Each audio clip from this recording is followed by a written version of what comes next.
एक बूढ़ी माँ की दर्द भरी कहानी। 3 साल हो चुके थे बेटे को अपना घर छोड़कर विदेश में बसे हुए। इन 3 सालों में बूढ़ी माँ और ज्यादा बूढ़ी हो गई थी। 75 वर्ष की उम्र में सुलोचना देवी की याददाश्त काफी कमजोर होती जा रही थी। उन्हें रोजमर्रा की चीजें याद न रहती, लेकिन जो उन्हें हमेशा याद रहता वह था उनका बेटा।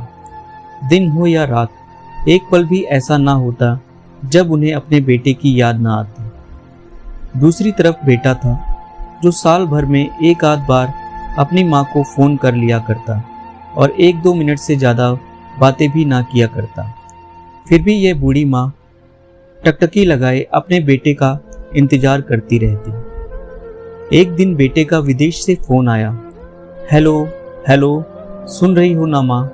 अनिल बोल रहा हूँ, तुम्हारा बेटा। कैसी हो माँ? मैं ठीक हूँ बेटा। तुम, बहू और मेरा पोता कैसा है? माँ ने पूछा। सब अच्छे हैं माँ। मैं अगले हफ्ते गांव आ रहा हूँ माँ, तुम्हें लेने। अब हम साथ में ही लंदन में रहेंगे माँ। तुम्हारी बहू कह रही थी माँ को यहाँ पर लेकर आओ, बेचारी अकेली वहाँ परेशान होती होगी, बेटे ने कहा। माँ की बूढ़ी सूखी आंखें आंसुओं से भीग गई। उसके कमजोर शरीर के नस नस में खुशी की लहर दौड़ गई। बेटे और बहू को अपने प्रति प्रेम देखकर माँ का मन खुशी से भर आया। बेटे ने आगे कहा, माँ तैयार रहना। माँ, मुझे ज्यादा दिन छुट्टियां नहीं हैं। जिससे जितने पैसे लेने हैं लेकर रखना। तब तक मैं प्रॉपर्टी डीलर से बात कर लेता हूँ घर के लिए। घर के लिए? माँ ने पूछा। हाँ माँ, गांव का घर हमें बेच देना पड़ेगा।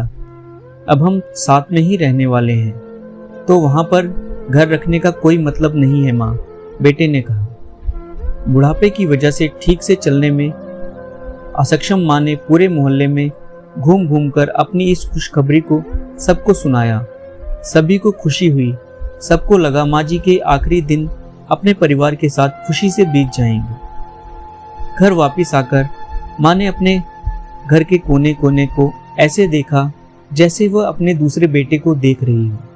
देखे भी क्यों ना, उस घर को अपने बेटे से कम थोड़ी समझा था।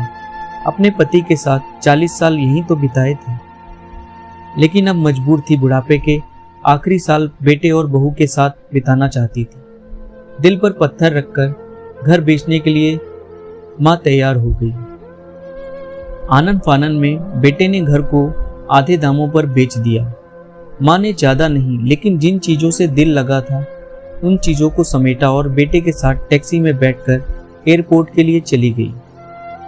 एयरपोर्ट पर आकर बेटे ने माँ से कहा, माँ तुम यहाँ बेंच पर बैठो, मैं सामान और बोर्डिंग पास की जांच कराकर आता हूँ।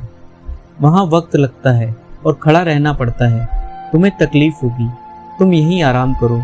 मैं यूं गया और यूं आया। माँ बेंच पर बैठ गई और बेटा अंदर चला गया। काफी समय हो गया, बेटा वापस नहीं लौटा। माँ सोचने लगी ज्यादा भीड़ होगी इसलिए देर लग रही होगी। अंधेरा होने को आया।